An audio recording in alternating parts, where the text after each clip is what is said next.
자, 우리는 저번 주부터 이 사마리아 여인의 비유, 그 우물가의 한 여인의 비유를 보고 있습니다. 상당히 이 내용이 사실 다른 그 성경의 비유에 비할 때 깁니다, 내용이. 그만큼 이 내용이 중요하다는 것이죠.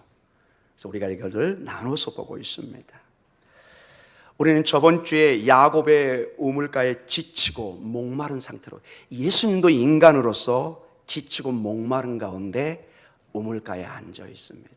저는 특별히 이 말씀을 이렇게 묵상하다가 요즘의 삶과 너무 이게 어울리는 것을 느꼈습니다. 정말로 계속되는 폭염 속에서 여러분 오른손에 또는 왼손에 꼭 쥐고 싶고 다니고 꼭 가지고 다니고 싶은 게 뭐죠? 물입니다. 물. 다른 거 필요 없습니다, 여러분. 이 더운 날씨에 우리의 몸은 본능적으로 갈증을 느낍니다. 수분의 이 증발이 심해지고 우리 몸은 그냥 그 물을 많이 원하는 것을 느낍니다. 오늘 전체적인 이 사마리아의 이 본문의 배경을 보면 물, 우물, 생수 전부 다 물과 연결되면서 그 물을 향한 인생의 영혼의 thirsty, 목마름, 갈증이 강조되고 있습니다.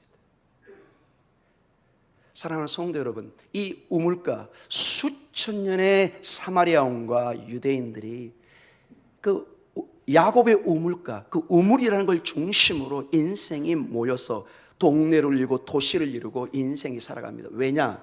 그곳에 생명이 있기 때문에, 우리 인생의 육신적인 물을 얻을 수 있기 때문에 우물을 중심으로 동네가 형성된 것을 보게 됩니다.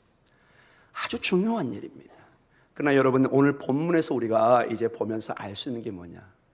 야곱의 우물, 세상의 우물, 우리에게 잠시의 갈증을 해결하지만 영원한 갈증을 해결할 수가 없습니다. 오늘 잔뜩 마셨다고 내일 안 마시면 되나요? 안 됩니다, 여러분. 이 물은 매일 내 몸이 원하는 시간에 마셔줘야 됩니다.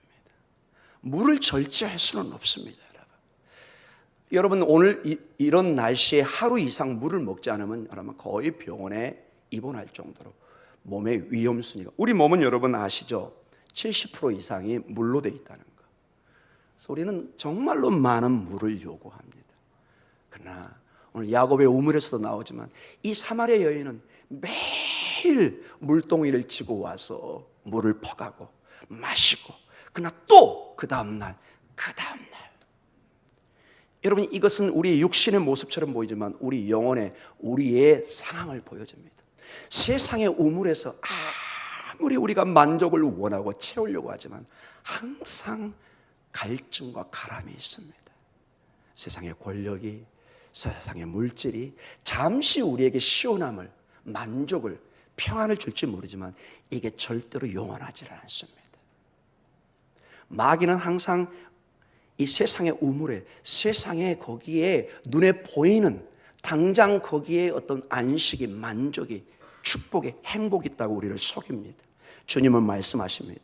믿음은 보이지 않는 것이고 영원한 생수는 너희가 믿음으로 마시고 믿음으로 바라봐야 될 것이다. 그래서 어렵습니다. 그래서 여러분 늘 깨어서 기도해야 됩니다. 깨어서 기도하지 않으면 마귀는 우리의 눈을 자꾸 세상으로 향하게 하고 거기에 안주하게 합니다. 오늘 대화에서도 보지만은 계속 사마리아 여인과 예수님의 대화가 엇나갑니다. 왜? 세상의 눈으로 보니까 이걸 이해할 수가 없습니다. 마치 니고데모처럼 그 학식이 높고 하나님의 진리로 가득한 것처럼 보이지만은 정작 영적인 세계, 하나님의 나라의 그 놀라운 생명의 세계, 거듭남의 세계를 얘기하니까 내가 엄마 뱃속에 다시 들어갔다 나와야 되나? 이런 수준으로밖에 이걸 볼 수가 없습니다. 바라기는 주의 성령이 임하여서 여러분의 영안을 여시고 여러분의 영혼이 열려서 우리의 영혼의 근본적인 갈증을 해결하는 생명수인 하나님, 우리 주 예수 그리스도를 여러분이 바라보고 그분을 의지하고 그분 안에서 승리해가는 놀라운 변화가, 역사가 있기를 간절히 축원합니다. 주님만이 물을 포도주로 변화시킬 수 있습니다. 주님만이 야곱의 우물에서 영원한 생명수로 우리를 인도해 갈 수 있습니다. 이것은 오직 믿음으로만 볼 수 있는 놀라운 진리입니다. 이것이 여러분이 어리석어 보이고 이것이 정말로 헛된 소리처럼 보인다면 2000년의 교회를 역사를 보시기 바랍니다. 여기 우리 젊은이들이 와 있습니까? 이 얘기가 그저 입 바른 소리처럼 들린다면 2000년에 그 수억의 아마 헤아릴 수 없는 많은 사람들이 이 어리석은 길을 갔습니다. 무언가 거기에 있다는 것입니다. 인간적인 통계로 상식으로 한번 비교를 해보십시오. 이런 어리석은 내용들, 야곱의 우물이 아니라 영원한 목마르냐는 우물이 있고 하나님의 생명수가 있다는 것, 이게 거짓말이라 믿어지지 않는다면 2000년의 교회 역사에 수많은 거짓말쟁이와 어리석은 사람뿐일 것입니다. 여러분과 저는 참으로 어리석은 사람입니다. 십자가의 도가 멸망하는 자에게는 어리석은 도구이지만 구원을 얻는 하나님의 자녀에게는 하나님의 능력이 될 줄 믿습니다. 이것이 믿음의 놀라운 능력입니다. 자, 이 폭염을 잘 이겨내면서 가을을 맞이하는 여러분들에게 오늘 이 영적인 싸움에 사마라의 여인처럼 가라고 외롭고 하나님의 은혜가 없다고 생각되는, 하나님의 은혜는 항상 나와 비껴가는, 나에게는 예가 된다고 생각하는 여러분들에게 오늘 놀라운 쏟아지는 하나님의 은혜가 있기를 간절히 기도합니다. 이 여인이 근본적인 주님을 만나서 놀랍게 변해가는 과정이 이 사마리아 여인의 내용입니다. 오늘 본문 요한복음 4장 7절로 이렇게 시작합니다. 같이 한번 읽어볼까요? 4장 7절입니다. 사마리아 여자 한 사람이 물을 기르러 왔음에 예수께서 물을 좀 달라 하시니. 자, 예수님께서 어느 날 갑자기 대부분 가지 않는 길, 여리고를 통해서 요단강을 통해서 이렇게 올라가야 되는 그 길을 주님이 택하지 않고 직선으로 통하는 사마리아 길을 통합니다. 물론 그 길이 편하고 빠른 길이긴 하지만 누구도 그 길을 가지 않습니다. 예수님이 그 길을 가서 사마리아로, 수가성으로, 야곱의 우물까지 점점 한 장소로 가 있습니다. 그리고 딱 그 자리에 서서 앉아서 누군가를 기다리는 모습입니다. 우린 저번 주에 거기까지 보았습니다. 드디어 한 여인이 다가오기 시작합니다. 누구죠, 여러분? 사마리아 여자. 이름도 없습니다. 그저 사마리아의 한 여자로 표현해주고 있습니다. 모든 유대인들에게 사마리아 그리고 여자 다 부정적인 내용입니다. 절대로 유대인들은 상종을 해서는 안 되는, 사회 법으로도 종교적인 내용으로도 절대로 같이 섞일 수가 없는 그런 내용입니다.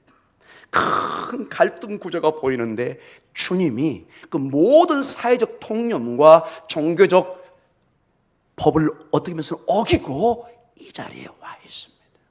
이 한 여인을 만나기 위해서. 사랑하는 성도 여러분, 주님의 사랑을, 주님의 관심을, 그 깊은 내면에 주님이 서칭, 찾고 계신 영혼을 보고 계십니까, 여러분? 여러분의 자리에, 그 외로움의 자리에 그 누구도 알아주지 않는 이 여인은 사마리아인들에게도 버림받았고 유대인에게도 상종치 않는, 나중에 본문을 보겠지만 이스라엘의 하나님 앞에서도 버림받은 것 같은 비참한 상황 속에 그저 오늘 목숨이 붙어 있어서 그저 살아가는, 희망이 보이지 않는 그 한 여인, 앞길이 보이지 않는 그 여인, 아무도 오지 않는 12시 그 때악빛, 상식적으로는 이른 아침에 물을 길러가야 되는데 왜? 낮에는 움직이면 거의 죽습니다. 밤늦게 오는지. 그러나 12시에 아무도 오지 않는 시간, 눈들을 피해서 오는 그 여인에게 주님이 일부러 찾아가서 앉아 계십니다. 우리 주님은 상한 갈대를 꺾지 않으십니다. 꺼져가는 심지를 끄지 않으십니다. 주님은 너무나 상한 갈대와 같은 심령을, 꺼져가는 심지와 같은 그러한 사람을 찾습니다. 여러분의 마음에 그러한 간절한 여러분 외로움이, 버림받음이, 하나님이 함께하지 않는 그런 마음이 있다면 그 장소에, 그 마음에 하나님이 함께하고 있다는 것을 잊지 마시기 바랍니다. 오늘 이것을 보여주고 있습니다. 도저히 함께할 수 없는 그곳에 하나님의 사랑이, 하나님의 기적이, 변화의 역사가 일어나기 시작합니다. 어떻게 해요? 예수님을 만나는 순간 그것은 생명이 시작됩니다. 변화가 시작됩니다. 예수님은 모든 게 가능하신 분입니다. 할렐루야! 요한복음 4장 8절로 독특한 설명이 하나가 들어갑니다. 한번 읽어볼까요? 이는 제자들이 먹을 것을 사러 그 동네에 들어갔음이로라. 이것은 대화가 아니라 설명입니다. 이게 무슨 말이냐? 예수는 항상 12제자와 동행했습니다. 자, 이 여인에게 주로 이러한 물을 달라고 물을 때 여러분 고대 관습에 선생님이 직접 묻겠습니까? 누가 물어야 되죠? 제자들이 물어야죠. 당연하죠, 여러분. 제자들이 물어서 물을 달라고 해야지 이 선생님이 직접 여인에게 묻지를 않습니다. 근데 왜 예수님이 직접 이 여인에게 단둘이 만나서 이 물을 달라고 한 상황이 설명이 나와 있습니다. 왜 그럴 수밖에 없었죠? 8절에 보니까 제자들이 동네로 도시로 나가서 뭘 얻어야 되죠? 음식을 구하러 갔습니다. 어떤 분은 이렇게 얘기할 수도 있을 것입니다. 예수님에게 무슨 음식이 필요하나요? 하나님이신데 40일도 광야에서 금식했는데. 여러분 그렇게 생각하시면 안 됩니다. 40일 금식 이후에 예수님은 뭐 하셨을까요? 음식을 드셨습니다. 예수님에게 모기가 날라왔다 안 날라왔다? 날라옵니다, 여러분. 예수님도 목마르시고 똑같습니다. 땀을 흘리시고 힘드시고. 자, 이 8절의 내용은 많은 것을 이 뉘앙스 시사하는 게 있습니다. 본문에는 안 나와 있지만 많은 걸 우리가 해석할 수가 있습니다. 왜 예수님이 이 여인과 여러분 이 젊은 남녀가 단둘이 만난다? 지금도 스캔들이지만 과거에는 엄청난 스캔들이 나올 수 있는 내용입니다. 근데 여러분 가만히 봐보세요. 예수님이 일부러 이 제자들을 보낸 것 같은 느낌을 여러분 못 갖습니까, 여러분? 왜냐? 예수님이 이러한 부정한 여인 사마리 여인과 직접 대화를 할 때 가장 방해할 수 있는 사람이 누굴까요? 또 제자들입니다. 선생님 안 됩니다. 부정탑니다. 종교법이 안 됩니다, 선생님. 그러나 예수님은 압니다. 이 사마리아 여인은 홀로 독대를 해야 된다는 거. 많은 부끄러움 속에 있습니다. 자기의 이웃들조차도 수군거리는 사람이기 때문에 그 눈을 피해서 홀로 온 그 여인이 지금 12제자와 예수님 여러 남자들만 있는데 여러분 이 여인이 대화가 가능하겠습니까? 여러모로 예수님께서는 제자들을 같이 음식 구하러 가는 것이 아니라 본인은 우물가에 남아있고 제자들을 다 한두 명만 보내도 되는데 12명을 다 보낸 것으로 되어 있어요. 예수님 지금 홀로 계십니다.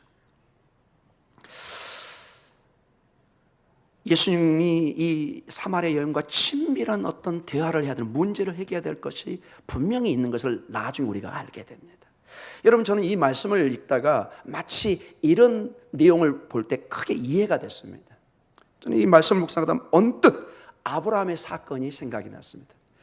여러분 눈에 넣어도 아프지 않을 약속의 아들 이삭을 거의 100세에 얻었습니다. 정말 얼마나 기했겠습니까, 여러분? 근데 청천벽력처럼 오늘 하나님께서 그 아들을 제물로 바치라고 합니다. 하여튼 뭐 말할 수 없는 내용이지만 성경은 아침 일찍 일어나 모리아의 산을 하나님이 예비한 그 산을 향해서 아들과 가는데 거기에 동행자가 있습니다. 이삭, 아브라함 또 누가 있었을까요? 종들이 있었습니다. 자, 여러 가지 장작과 그걸 준비해가지고 이제 같이 갑니다. 근데 이제 모리아산이 이렇게 지금의 예루살렘 쪽이죠. 이렇게 보이는데 아브라함이 딱 길을 멈춥니다. 그리고는 얘기합니다. 종들아 여기에 머물러 있어라. 그때부터 누구하고 누구만 가죠? 이삭 아들과 아브라함 둘이만 이 모리아 산을 향해 갑니다. 여러 가지로 그것을 해석을 합니다. 아마 아브라함이 100세 때 이 일을 일어났으니까 만약에 아들을 칼로 묶어서 죽이려고 하면은 종들이 놀래가지고 주인님 노망하셨습니까? 이게 무슨 일입니까? 방해할 가능성이 있어요, 없어요? 충분히 있는 것입니다, 여러분. 사람을 죽이려고 하잖아요. 자기 자식을 상식적으로 받아들일 수 없는 내용이잖아요. 그래서 모든 방해 요건을 다 제거해버리고 단둘이 거의 단독자처럼 올라가는 오늘 여기의 모습도 거의 저는 유사한 느낌을 받습니다. 이 여인의 모든 중심이 여인에게 가 있습니다. 어쩌든지 이 여인의 그 깊은 내면의 고민과 그 피눈물 나는 그 여인의 고통을 예수님이 해결하기를 원하십니다. 사랑하는 성도 여러분, 오늘도 신음하는 성도들 가운데 하나님의 임재가 있을 줄 믿습니다. 여러분 결코 낙망하거나 좌절하지 마십시오. 여러분의 눈물이, 여러분의 때로는 피눈물이 주님을 부르고 있다는 것을 잊지 마시기 바랍니다. 여러분 기도하십시오. 너무 뻔한 얘기처럼 들립니까? 안 그렇습니다. 2000년 역사의 교회는 교회의 기도의 불로 살아왔습니다. 당장은 어떤 변화가 안 보일지 모르지만 기도하는 자는 반드시 하나님의 기적을 체험받게 되어 있습니다. 사랑하는 부모님 되시는 여러분, 여러분 자녀들에게 무슨 유산을 남겨주고 싶습니까? 어떤 것을 물려주고 싶습니까? 뭔들 여러분 안 주고 싶겠습니까? 뭔들 내 사랑하는 아들, 딸들인데. 그러나 여러분 영적으로 볼 때 가장 중요한 것은 여러분의 기도의 유산입니다. 여러분 잊지 마십시오. 여러분의 눈물의 기도를 여러분의 자녀가 본다면 그 자녀는 절대로 여러분을 실망시킬 수가 없습니다. 여러분이 수억을 재산으로 남겨준 것보다 여러분의 그 눈가에 촉촉이 젖어 있는 그 눈가의 그 눈물을 보면 그 자녀는 이 영혼의 변화를 일으키기 시작합니다. 내 엄마가, 내 아버지가 이렇게 나를 위해서 기도하고 있구나. 저도 저희 부모님의 눈물을 지금도 잊지를 못합니다. 떠나가는 아들의 뒷길을 바라보면서 기도하는 모습, 눈물, 저는 지금도 잊지를 못합니다. 사랑하는 성도 여러분, 이 교회가 우리 자녀들에게 어떤 유산을 남겨주고 싶습니까? 교회는 기도의 불씨가 없이는 텅텅 빈 앙상한 나무와 같습니다.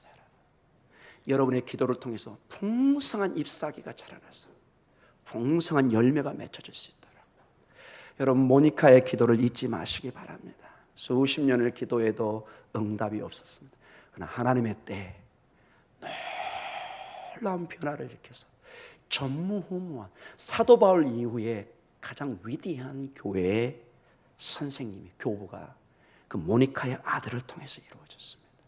하나님이 그렇게 하시는 것입니다. 여러분의 자녀들을 과소평가하지 마십시오. 여러분의 자녀들은 정말 금광석과 같습니다. 보석과 같습니다. 그러나 그 보석은 반드시 다듬어져야 됩니다. 다듬어져야 보석은 빛을 발휘합니다. 다이아몬드는 참고로 58면의 면을 내야 됩니다. 여러분의 기도로 여러분의 자녀의 놀라운 그 58면을 내시기 바랍니다. 할렐루야. 아멘. 제가 여기 와서 담임으로서 여러분에게 무엇을 지도하고 가르치겠습니까? 저에게 능력이 없습니다, 여러분. 오직 하나님만이 우리의 능력이십니다. 우리가 능력이 없기 때문에 능력이 하나님께 간구하는 것입니다. 우리의 눈물의 기도, 우리 눈물의 그 엎드림, 무릎, 우리의 자녀들, 우리가 변화되고 우리 자녀가 변화되면 이 교회는 놀라운 변화를 겪을 것입니다. 여러분이 상상하는 그 이상의 놀라운 일이 일어날 줄 믿습니다. 할렐루야. 아멘. 오늘 요한복음 4장 9절로 말씀은 계속됩니다. 이러한 예수님의 말씀에 사마리아의 여인이 이렇게 대꾸를 합니다. 9절입니다. 같이 읽습니다. 사마리아 여자가 이르되 당신은 유대인으로서 어찌하여 사마리아 여자인 나에게 물을 달라 하나이까 하니 이는 유대인이 사마리아인과 상종하지 아니함이로라. 아멘. 자, 7절과 8절의 내용이 얼마나 황망하고 황당한, 사회적으로나 종교적으로 도저히 있을 수 없는 내용이라는 것을 사마리아 여인이 직접 얘기를 합니다. 9절을 통해서. 어떻게 유대인인 당신이 나와 말을 겁니까? 나를 말을 섞습니까? 더구나 여자에게. 있을 수 없는 일입니다. 이 사람이 어떻게 유대인인지 알았지? 다 알 수 있습니다. 말의 액센트, 복장, 여러 가지로 그 당시는 민족이 구별이 됐습니다. 사랑하는 성도 여러분, 그리고 또 설명이 붙었습니다. 이는 유대인이 사마리아인과 상종하지 아니함이로라. 이렇게 요한 저자는 이렇게 내용을 첨부해 놨습니다. 이 상종하지 안 한다는 것은 사회적 접촉이 금지함을 넘어서 종교적으로도 불결해진다는 것입니다. 만나서 접촉하고 대화하는 그 순간부터 유대인인 나는 불결해집니다. 예배를 드릴 수가 없습니다. 여러분, 만약에 이걸 돌려서 이 사마리아 여인 입장을 한번 생각해 보십시오. 사마리아 여인은 자기 동료, 가족들, 친척 그 사람들로부터 배제를 당했습니다. 그래서 홀로 이 12시 아무도 안 나오는 시간에 나와 있습니다. 유대인하고도 섞을 수가 없습니다. 여기 종교적 차원에서도 불결해집니다. 이 얘기는 유대인의 하나님, 이스라엘 하나님 누구죠? 창조주 하나님. 이 하나님으로부터도 배제된 그런 느낌을 지금 완전히 고립된 외로운, 전혀 희망이 보이질 않습니다. 영적으로도 육적으로도 사회적으로도 종교적으로도 전혀 가망이 보이지 않는 이 여인을 일부러 이곳에 와서 기다리고 있는 예수님의 모습을 여러분 생각해 보십시오. 누가 이 일이 가능하겠습니까? 이 여인이 이 시간에 온다는 걸 누가 알았겠습니까? 예수님만이 알 수 있는 것을 보게 됩니다. 마치 나다나엘이 무화과 나무 밑에서 늘 고민하고 기도하는 그 모습을 아무도 못 봤는데 예수님이 딱 보고 합니다. 당신이 어떻게 그것을, 나다나엘아, 네가 무화과 나무 밑에서 기도하는 것을 내가 뭐였노라? 보았노라. 하나님은 모든 게 가능하십니다. 이분 앞에 나와서 기도할 때 모든 것이 가능해지는 것입니다. 요한복음 4장 10절에 주님이 이 여인의 절박한 표현에 이렇게 대답을 합니다. 10절에 같이 읽습니다. 예수께서 대답하여 이르시되 내가 만일 하나님의 선물과 또 내게 물 좀 달라는 이가 누구인 줄 알았더라면 내가 그에게 구하였을 것이요 그가 생수를 내게 주었으리라. 아멘. 자, 이 예수님의 대답은 너무나 사실은 혼돈스러운 얘기입니다. 여러분, 이 내용을 가만히 봐보세요. 예수님이 여러분 먼저 우물가에 앉아서 여인에게 뭘 달라고 했죠? 물을 좀 달라 했습니다.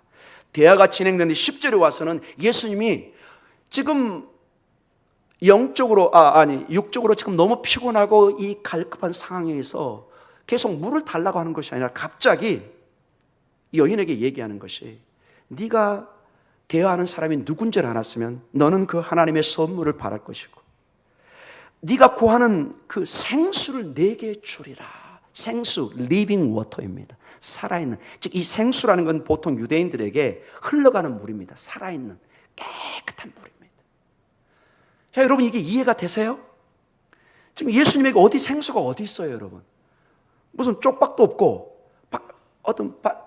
물 뜨는 그 아무것도 없잖아요, 여러분. 여인이 가지고 있잖아요, 여러분. 그렇죠, 여러분? 여인이 물을 뜰 수 있는 모든 도구를 가지고 있고 예수님은 아무것도 없어요. 근데 뜬금없이 내가 너에게 뭐를 주리라? 생수를 주리라. 이 여인은 매우 지금 혼돈된 상황을, 이 여인에게 있어서 이 예수님은 아직까지는 유대인의 한 남자요, 여행에 지치고 목마른 사람으로밖에 볼 수가 없습니다. 아직 하나님의 아들이요, 하나님의 그 사랑 자체이요, 능력의 하나님, 가나 혼인잔치에서 물을 포도주 변화시키, 이 내용은 이 여인은 모르고 있습니다. 지금 하나님의 선물에 대해서 전혀 기대할 수도 없는 그런 상황 속에 있습니다. 예수님의 이러한 말씀에 4장 11절로 여인이 이렇게 또 응답을 합니다. 계속 대화가 주고받고 있습니다. 11절 같이 읽습니다. 여자가 이르되 주여 물기를 그릇도 없고 이 물은 깊은데 어디서 당신이 그 성수를 얻겠사옵나이까. 이게 제 설명이었습니다, 여러분. 아니, 물기를 도구는 다 내가 가지고 있고 당신은 지금 뭐 빈손이고, 이 우물이 어떻다고요? 굉장히 깊습니다, 여러분. 저도 여기를 한번 가봤습니다. 여러분, 이 우물이 얼마나 깊은지 아세요? 여러분, 놀라지 마세요. 약 한 50m 정도 깊습니다. 절대로 손으로 뜰 수 없습니다. 이 이스라엘 지형 자체는 물이 많지가 않습니다. 워낙 건조하고 물이 다 빠져나가 버리기 때문에 어디서 우물을 판다는 것은 굉장히 깊이 파서 물 근원으로 가야 됩니다. 보통 일이 아닙니다, 여러분. 이 여인의 입장에서는 지금 도대체 이해가 안 가는 얘기입니다. 아니, 어디서 생수를 얻느냐? 근데 이 대화가 매우 누구하고 유사하냐면은 니고데모의 대화하고 유사합니다. 니고데모가 지금 예수님과 만나서 깊은 대화를 진행하는데 예수님이 갑자기 딱 딱 거두절미하고 너는 거듭나야 될 것이다. 거듭나? 안 어때? 내가 엄마 뱃속에 다시 들어갔다 나와야 돼? 이런 식으로만 지금 전혀 영적인 세계를 이해하지 못합니다. 그러나 예수님의 말씀은 이 거듭남 아노텐이 뭐였죠? 하늘로부터 새로운 생명으로 변화되어야 되는, 그래야만이 영안이 열리고 하나님의 나라, 하나님의 세계, 영적인 세계를 볼 수가 있는 것입니다. 니고데모가 나중에 이게 열리면서 예수 그리스도를 따르는 것을 보게 됩니다. 이 여인이 아직 이 단계에 이르지 못하는, 아직 그 물리적인 물 거기에만 집중되어서 그 이상을 생각할 수 없는 매우 혼란스러운, 어떻게 보면 상식적으로 너무나 당연한, 여러분과 저도 어떤 사람과 이런 대화를 한다면은 아, 저분이 이번 폭염에 이렇게 되셨구나, 여러분 그렇게 생각할 수밖에 없잖아요. 여러분 어디 시골에 가서 물을 하는데 딱 멈춰놓고 내가 너에게 생수를 주겠다, 있을 수 없는 얘기입니다. 근데 여러분 이 여인에게 놀랍게도 조금씩 변화가 일어나는 것을 볼 수 있습니다. 그 힌트를 여러분 그 11절 한번 보시면서 그 힌트를 한번 잡아보시기 바랍니다. 이 여인에게 무언가 변화가 일어나기는 합니다. 아직은 크지는 않은데. 여자가 이르되 누구요? 주여. 따라해 보겠습니다. 큐리에. 이 큐리에라는 것은 물론 두 가지 뜻으로도 사용될 수 있습니다. 먼저는 황제나 하나님에게 쓰이고, 때로는 극히 일부지만 선생님에게도 쓸 수 있습니다. 그러나 분명히 이 큐리에는 정치적으로는 로마 황제에게 썼고, 유일하게 성경적으로는 구약의 하나님을 큐리에라는 단어를 씁니다. 주여. 자, 이 여인이 두 개가 섞여 있지만 지금 무언가 영적인 권위를 예수님으로부터 느껴요, 안 느껴요? 느끼기 시작하는 거죠. 이 대화를 시작하면서 이게 보통 남자는 아닌데 무엇이지? 그래서 갑자기 호칭이 당신 그러다가 뭘로 바뀌죠? 주여. 여러분 경험해 보셨나요? 잘 모르는 사람이 뭐 당신이었다고 막 싸우다가 갑자기 그분이 옛날 초등학교 선생님을 알게 됐어요. 어떻게 될까요? 아이고 선생님 죄송합니다. 대화를 하다 보니까는 우리 큰 형님과 뭐 지인이라든지 아버님의 친구라든지, 아이고 죄송합니다. 어르신 제가 잘못 보고 있습니다. 금방 우리가 태도를 바꿀 수밖에 없습니다. 왜? 그 사람의 정체성을 알게 될 때, 내가 함부로 대해서는 안 되는 사람이라고 알 때 당장 처음에 뭐가 변하죠? 호칭이나 태도가 변하잖아요. 아, 여러분 안 변합니까? 변하죠. 당연히. 고개가 숙여지고 말이 공손해지고, 아, 선생님 그러셨습니까? 예, 그러셨습니까? 이렇게 변하죠. 이게 여러분 15절에도 그렇게 변합니다. 15절에도 보면 어떻게 변하죠? 여자가 이르되 주여, 이렇게 조금씩 변해갑니다. 자, 이러한 변화 속에서 아직 그러나 완전하지 않습니다. 우리 12절로 이 말에 여인의 대답이 또한 나옵니다. 같이 읽어볼까요? 우리 조상 야곱이 이 우물을 우리에게 주셨고 또 여기서 자기와 자기 아들들과 짐승이 다 마셨는데 당신이 야곱보다 더 크니까. 자, 이 말이 좀 어렵게 들릴 수도 있을 것입니다. 이 여인과 예수님 간에, 유대인의 예수님 간에 공통점이 지금까지 보이진 않았습니다. 굉장히 서로 이렇게 낯선, 섞일 수 없는데 여인이 공통점을 가지고 옵니다. 유대인들도 야곱, 아브라함, 이삭, 믿음의 조상이고 위대한 그들의 아버지입니다. 조상들입니다. 근데 사마리아인도 동일하게 이 야곱은 누굴까요? 위대한 믿음의 조상입니다. 근데 여기서 이 여인이 하는 말이 뭐예요, 여러분? 질문하는 것입니다. 우리 위대한 조상인 야곱이 이 우물물을 마시고 그 자손들에게 주었고 자손 대대로 지금 마시고 있고 나도 이걸 마시고 있는데 당신이 이 우물이 부족하다고 그러면은 당신이 사실 그러면 야곱보다 큰 자가 아니지 않습니까? 유대인 당신, 예수 당신 야곱보다 크다고 감히 말할 수 있습니까? 이렇게 묻는 것입니다. 여러분 이게 참 감이 안 잡히면 제가 어느 날 갑자기 여러분한테 만나가지고 이렇게 얘기한다고 여러분 생각을 해보십시오. 사랑하는 성도 여러분, 여러분의 담임 목사는 세종대왕보다 위대합니다. 여러분의 담임 목사는 이순신 장군보다 더 나라를 사랑하고 지킬 수 있습니다. 속으로는 아 네네 하지만 우리 목사님이 좀 맛이 갔다 이렇게. 예. 생각해 보세요, 여러분. 어떤 느낌인가요, 여러분? 비교할 사람을 비교해야지. 여러분, 지금 예수님이 사실 누구하고 지금 비교가 되고 있었던 거예요? 야곱과 위대한, 감히 터치할 수 없는 위대한 믿음의 조상과 하니까 이 여인도 생각보면 이게 대화로 보면 상당히 이렇게 바보는 아니에요, 보니까. 상당히 똘똘하고 지금 따질 건 다 따지고 있죠, 여러분. 아니, 솔직히 까놓고 얘기해서 당신 우리의 조상 야곱보다 큰 자 아니잖아요. 왜 이렇게 황당한 소리만 자꾸 하세요? 이렇게 얘기하고 있는 것과 아주 유사합니다. 이때 예수님이 13절과 14절로 말씀을 합니다. 여러분, 그래서 하나님과 기도, 대화, 여러분 멈춰서는 안 됩니다. 때로는 하나님이 황당하게 보이고 전혀 응답을 안 해주실 것처럼 보이지만 주님은 끝까지 대화를 멈추지 않습니다. 계속 대화를 이어갑니다. 어떻게 대화를 이어가시나요? 13절 같이 읽습니다. 예수께서 대답하여 이르시되 이 물을 마시는 자마다 다시 목마르려니와, 자 13절까지입니다. 이 물, 자 여기까지만 잠깐만요. 이 물은 어떤 물이에요? 야곱의 우물입니다. 예수님이 물러나지 않습니다. 그래, 야곱의 조상의 물 너 계속 이 마셔왔지. 그러나 이 물을 마시는 자마다 뭐하죠? 다시 목마르다. 야곱이 그렇게 위대하지 않다는 거예요, 여러분. 참 좋은 선물은 주었지만은 이 물은 계속해서 마셔야 되고 너는 매 12시마다 와서 이 물을 떠가는 거 아니냐. 14절로 이제 대꾸해서 얘기합니다. 같이 읽습니다. 내가 주는 물을 마시는 자는 영원히 목마르지 아니하리니 내가 주는 물은 그 속에서 영생하도록 솟아나는 샘물이 되니라. 아멘. 자 12절 초점이 뭐였죠? 당신이 야곱보다 큰 자 아니잖아요. 예수님의 대답은 뭐예요? 직접 대답은 아니지만 내가 더 큰 자이니라. 야곱은 조상은 이 우물을 주고 육신적으로 잠시 해갈은 주지만 절대로 영원한 해갈을 줄 수가 없다. 그러나 내가 주는 물, 그 물이 무엇인지는 이제 곧 밝혀집니다. 그것을 마시는 자는 그 속에서 영생하도록 솟아나는 샘물이 된다고 얘기합니다. 그 솟아나는 샘물이 영원한 생명으로 인도합니다. 정말 우리에게 있는 그 영원한 생명, 가라지 않는 그 물, 어떤 영적인 세계를 말씀해 주고 있습니다.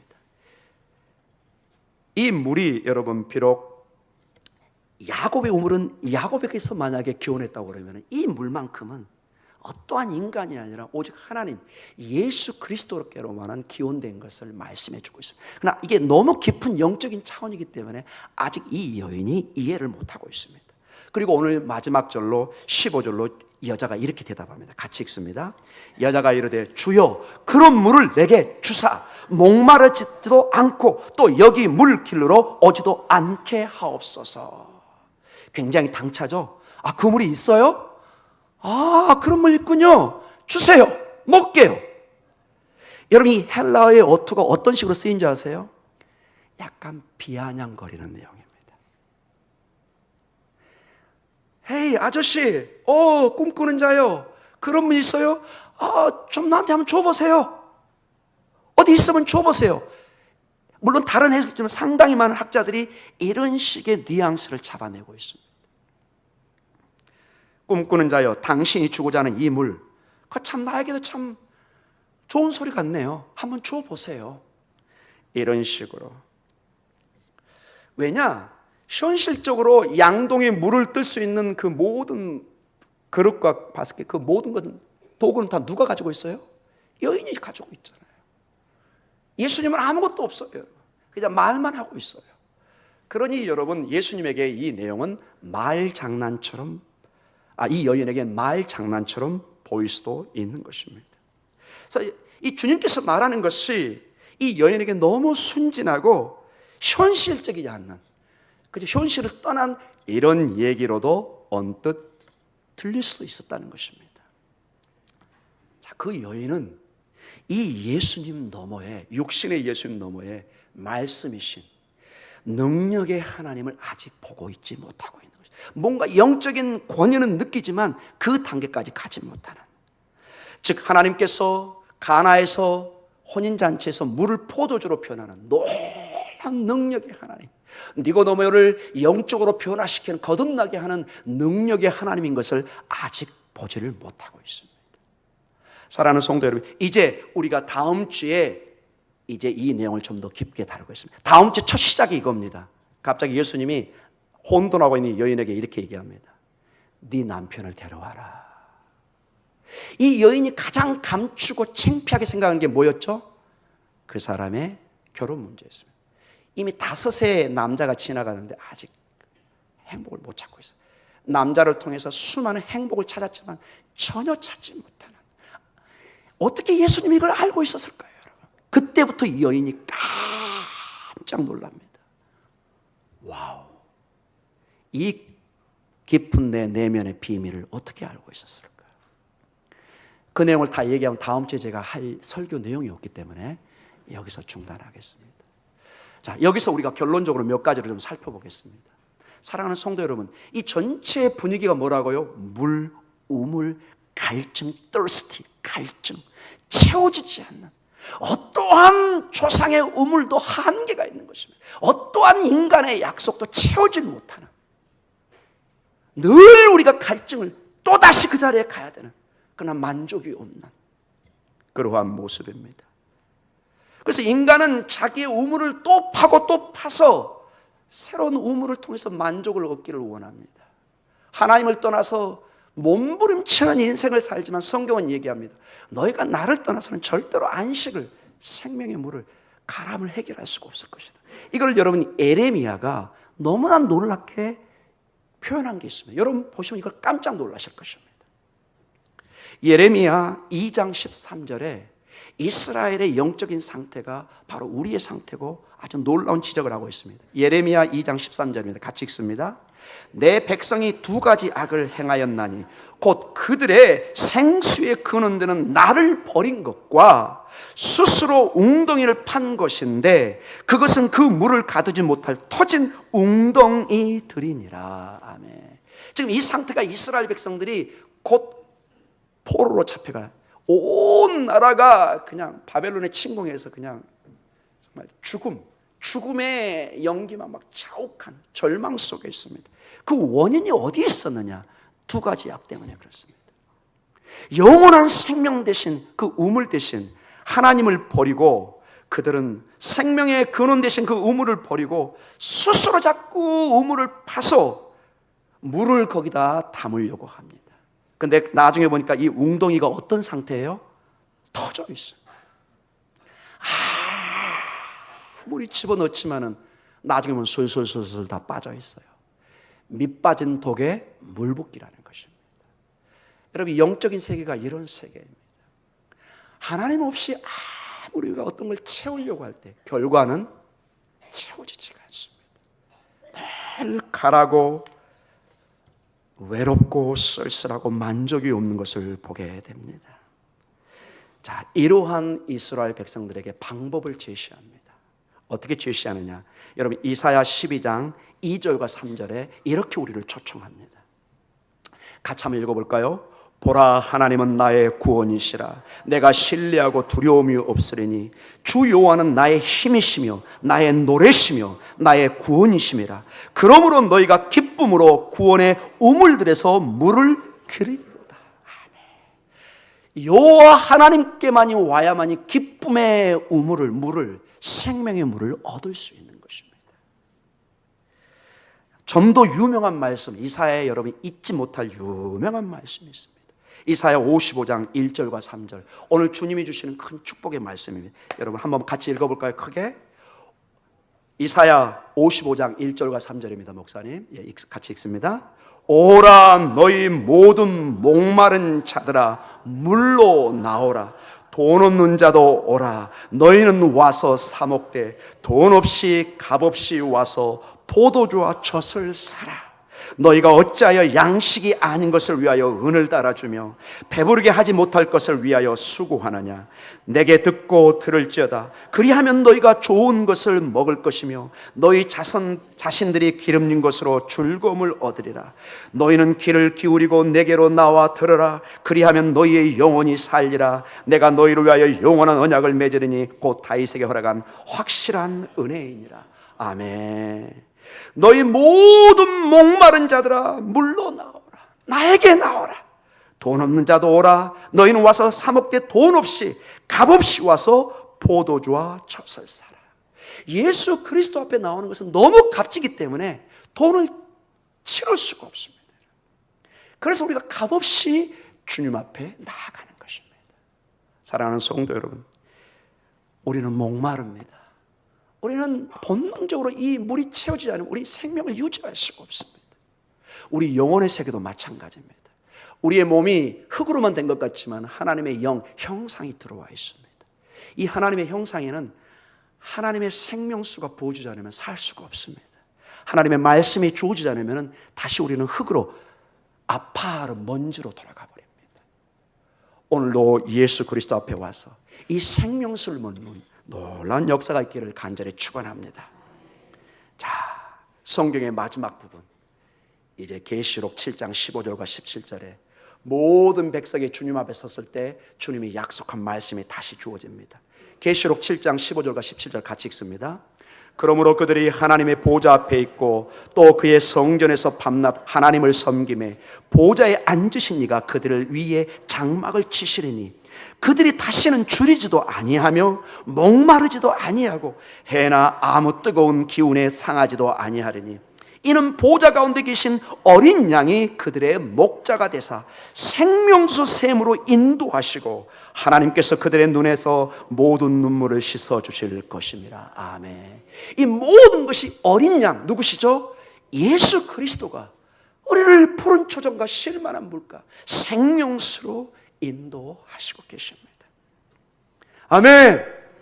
계시록 21장 6절입니다. 오늘 마지막 제 설교, 그리고 주님이 주시는 말씀입니다. 같이 읽습니다. 또 내게 말씀하시되 이루었도다. 나는 알파와 오메가요 처음과 마지막이라. 내가 생명수 샘물을 목마른 자에게 값없이 주리니. 아멘. 이 값없이 주시는 이 폭염의 시원한 냉수와 같은 말씀이 아닙니까, 여러분? 이 영혼을 시원하게 하는, 살리는 이 생명수를 여러분 값없이 마음껏 드시는 축복의 길을 간절히 축원합니다. 아멘. 기도하겠습니다.